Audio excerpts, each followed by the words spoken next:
அனைவருக்கும் வணக்கம். வாழ்க வளமுடன். நான் உங்கள் தரணிதாசன், பாரம்பரிய முறை ஜோதிடர் மற்றும் வாஸ்து ஆலோசகர்.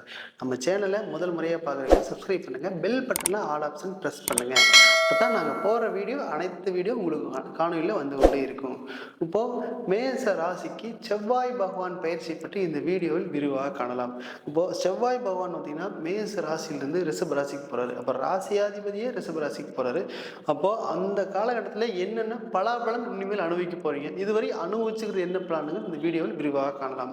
இப்போ மேச ராசியில் உள்ள நட்சத்திரங்கள் பார்த்தீங்கன்னா அஸ்வினி 1, 2, 3, 4 பாதங்களும், பரணி 1, 2, 3, 4 பாதங்களும், கிருத்திகை 1ஆம் பாதம் உள்ள அமைப்பு உங்களுக்கு மேச ராசியாகும். அந்த மேச ராசியில சூரியன் உச்சமாகிறாரு, செவ்வாய் ஆட்சி ஆகிறாரு. அப்போ இப்பவுமே சூரியன் உச்சமாகிறதுல நிர்வாகம் பண்ணக்கூடிய திறமை அப்படிங்கிறது மேச ராசிக்காருக்கு பர்ஃபெக்டா இருக்கு.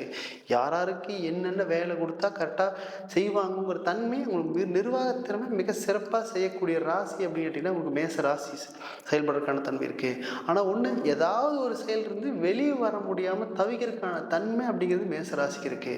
இப்போ மேச ராசியில் வந்து பார்த்தீங்கன்னா 12/7/2024 முதல் 25/8/2024 வரைக்கும் கரெக்டாக 44 நாட்களுக்கு உங்கள் ராசியாதிபதி 2ஆம் இடத்துக்கு போகிறாரு.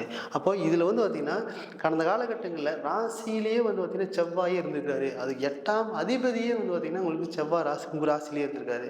அப்போ நிறைய அவமானப்பட்டிருப்பீங்க. ஏன் அப்படின்னா உங்களுக்கு ராசியாதிபதியே 8ஆம் இடத்துல 45 நாள் இருக்கும்போது பார்த்தீங்கன்னா நிறைய கஷ்டப்பட்டு பட்டுறதுக்கான சந்தர்ப்பம். ஏன்னா 8ஆம் இடத்து ராசியாதிபதி அஷ்டமாதிபதியும் கூட உங்க ராசியிலே இருக்கிறாரு.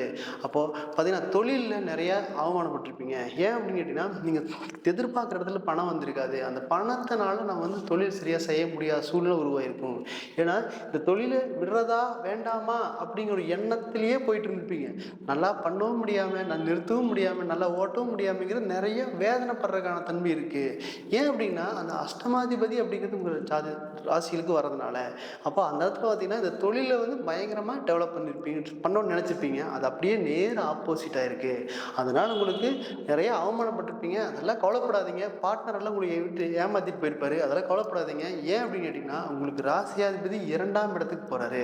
அப்போ 2ஆம் இடத்துக்கு போனோம் அப்படின்னு கேட்டிங்கன்னா குரு மங்கள யோகத்தை நீங்கள் அனுபவிக்க போறீங்க. அதுக்கப்புறம் பார்த்தீங்கன்னா 8ஆம் இடத்தை குரு பார்க்குறாரு. அப்போ திடீர் அதிர்ஷ்டம் அப்படிங்கிறது மேச ராசிக்கு ஒரு 44 நாட்களில் கம்பல்சரி வந்தே தீரும். அந்த மாதிரி சூழ்நிலை கம்பல்சரி உருவாகும். ஏன்னா குரு மங்களம், ஏன்னா 9ஆம் அதிபதியுடைய சேர போறாரு. இப்போ ராசியாதிபதி 2க்கே போறாரு. அப்போ இது குரு மங்களத்தை யோகத்தை கொடுக்க போகுது. அப்போ இந்த யோகம் வந்து பார்த்தீங்கன்னா மிகப்பெரிய வெற்றியை கொடுக்க போகுது. அது தொழில் மூலியமா நிறைய மாற்றத்தை கொடுக்க போகுது. இந்த 44 நாள் நல்லபடியாக பயன்படுத்துங்க. மிக சிறந்த நாட்களாக வரப்போகுது. இந்த லைஃப்ல இந்த மாதிரி நாட்கள் வரப்போறதே இல்லை. அந்த மாதிரி தான் நீங்க வந்து 100% செயல்பட்டீங்கன்னா மிக சிறப்பாக வரக்கூடிய தன்மை இருக்க போகுது.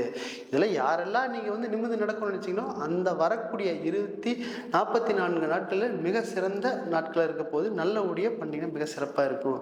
இதில் பார்த்தீங்கன்னா வேலை அப்படிங்கிறது பார்த்தீங்கன்னா வேலையில் நிறைய ப்ரெஷர் இருந்திருக்கும். ஏன்னா ராசியாதிபதியே 8ல் இருக்கிறாரு. அப்போ உங்களுக்கு 4ஆம் இடத்தை வேற ராசியாதிபதி பார்க்குறாரு. அப்போது வேலையில் ஒரு நிம்மதி அப்படிங்கிறது சுத்தமாகவே இருந்திருக்காது. ஏன்னா அந்த அளவுக்கு இருந்திருக்கு. பயங்கரமான ப்ரெஷர் இருந்திருப்பீங்க. இந்த வேலையை விட்டுலாமா வேண்டாமாங்கிற ஒரு எண்ணத்துக்கூடயே இருப்பீங்க. ஏன்னா அந்த அளவுக்கு மனம் நொந்து நொந்து நொந்து தினமும் வேலை செய்வீங்க. ஏன்னா யாருகிட்ட எல்லாம் நம்ம நல்ல பேர் எடுக்கணுமே, நல்ல வேர் எடுக்கணும்னு நினைச்சிருப்பீங்க. ஆனா அவங்ககிட்ட மட்டும்தான் நீங்க போய் ஒரு அவமானப்பட வேண்டிய சூழ்நிலை இருந்திருக்கும். ஏன்னா அந்த மாதிரி நீங்க நேர்மையா இருக்க வேண்டிய ஆள். ஏன்னா ஒருத்தர் ஒன்றும் சொல்லக்கூடாது, நம்ம கோவப்பட்டுருமே அப்படின்னு நீங்க ரொம்ப பொறுமையா போக வேண்டிய சூழ்நிலைகளாக இருந்திருக்கு கடந்த 44 நாள்ல. இதெல்லாம் கவலைப்படாதீங்க. 100% இந்த ராசியாதிபதி 2ஆம் இடத்துக்கு போறாரு. அந்த 2ஆம் இடத்துக்கு போகும்போது கம்பல்சரி உங்களுக்கு 8ஆம் இடத்தை பார்க்கிறாரு. அந்த 8ஆம் இடத்தையும் பார்ப்பாரு. அப்படி 8ஆம் இடத்தை பார்த்து அதுக்கப்புறம் 9ஆம் இடத்தையும் பார்ப்பாரு. அப்போ 9ஆம் இடத்தை பார்க்கும்போது 100% உங்களுக்கு வேலையில எந்த பிரச்சனையும் இருக்காது. மேலதிகாரி தொந்தரவு இருந்தாலும் கூட மிக சிறந்த அவர் டிரான்ஸ்ஃபர் ஆகி போவார். அவரு கூட அட்ஜஸ்ட் பண்ணி போறதுக்கான தன்மை இந்த காலகட்டம் இருக்க போயிருது. இந்த 44 நாட்கள்ல உள்ளூர்ல வெளியூர்ல முயற்சி பண்ணாலும் கூட கிடைக்கிறதுக்கான சந்தர்ப்பம் இருக்குது. ஏன் அப்படின்னு கேட்டீங்கன்னா சனி பகவான் உங்க 2ஆம் இடத்துல இருந்து, செவ்வாய் பகவான் உங்கள் 2ஆம் இடத்துல இருந்து பாக்கியஸ்தானமான 9ஆம் இடத்தை பார்க்குறாரு. அந்த 9ஆம் இடத்தை பார்க்கும்போது மிக சிறந்த யோகத்தை பெற போறாரு. 9ஆம் அதிபதியும் உங்க 2ஆம் இடத்துல இருக்கிறாரு. அதுவும் இல்லாமல் செவ்வாய் அப்படிங்கிறது 8ஆம் பார்வையாக எங்கள் ராசியாதிபதி 8ஆம் பார்வையாக 9ஆம் இடத்தை பார்க்குறாரு. இந்த காலகட்டத்தில் 100% உங்களுக்கு நல்ல யோகத்தை கெடுத்து போய் வெளிநாட்டு பயணம் உங்களுக்கு கிடைக்கிறதுக்கான சந்தர்ப்பங்கள் மிக அதிகம். அப்போ இந்த நல்லபடியாக பயன்படுத்தி மட்டும் போதும். இந்த 44 நாட்களில் வெளிநாட்டு வேலை முயற்சி பண்ணாலும் சரி, உள்ளூரில் ப்ரமோஷன் கிடைக்கிறதுக்கான முயற்சி பண்ணாலும் கம்பல்சரி கிடைக்கிறதுக்கான தன்மை இருக்க போகிறது. அதுக்கப்புறம் குழந்தை பேர் அப்படிங்கிறது பார்த்தீங்கன்னா, கல்யாணம் முடிச்சு குழந்தை இல்லாமல் நம்மளால சிரமப்பட்டிருப்பீங்க.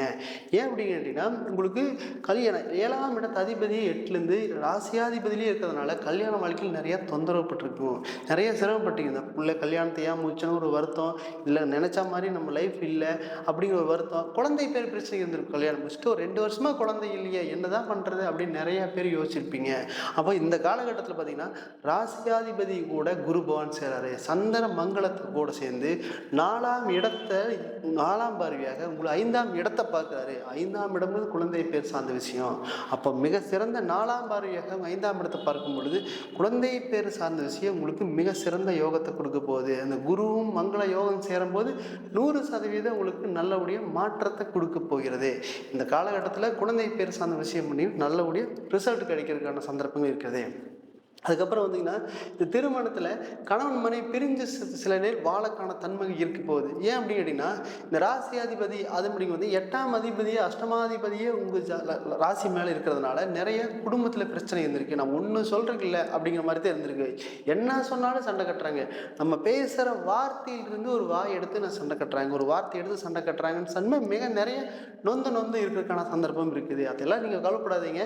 இப்போது ராசியாதிபதி பார்த்தீங்கன்னா உங்களுக்கு 2ஆம் இடத்துக்கு போறாரு. அப்போ 2ஆம் இடத்துக்கு போய் 100% அப்போ குரு பவனோட சேரும்போது சந்திர மங்கள யோகமா உண்டாகுது. அப்போ இந்த சந்திர மங்கள யோகத்தை நல்லபடியாக பயன்படுத்தினா குடும்ப ஒற்றுமையா சேர்ந்து வாழ்றதுக்கான தன்மை இருக்கு.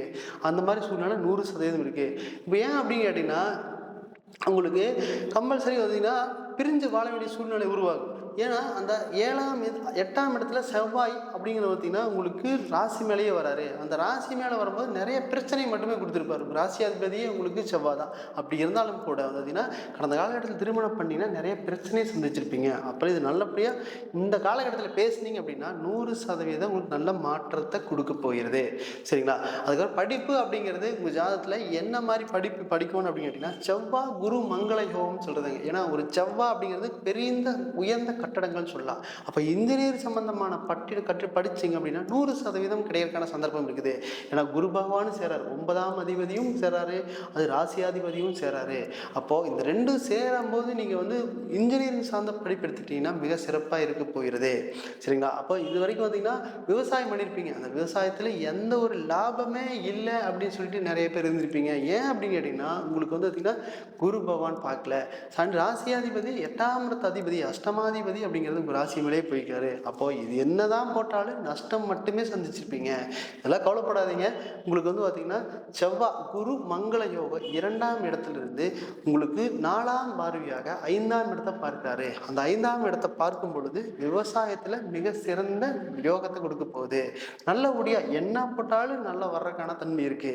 ஏன்னா இந்த செவ்வாய் கிழமை அப்படின்னு நிறைய பேர் கடன் வாங்கக்கூடாது அப்படின்னு நினைப்பாங்க. ஏன்னா செவ்வாய் அப்படிங்கிறது வெறுவாயின்னு சொல்லுவாங்க. அப்படிலாம் ஒன்றும் கிடையாது. நீங்கள் செவ்வாய்க்கிழமையில கடன் அடைக்கிற வழியை பாருங்க. குரு வாரியில் கடன் அடைச்சிங்கன்னா மிக சிறந்த கடன் அடையிறதுக்கான சந்தர்ப்பம் இருக்க போகிறது. இது நல்லபடியாக பயன்படுத்திக்க.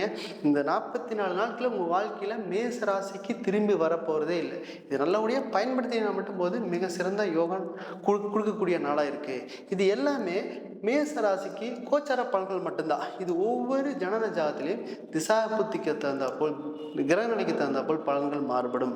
நீங்கள் ஜாதகம் பார்க்க விரும்பினால் கீழே கொடுக்கப்பட்டுள்ளதை தொடர்பு கொள்ளலாம். நான் உங்களிடமிருந்து விடைபெறுவது தரணிதாசன், பாரம்பரிய முறை ஜோதிடர் மற்றும் வாஸ்து ஆலோசகர். நன்றி, வணக்கம்.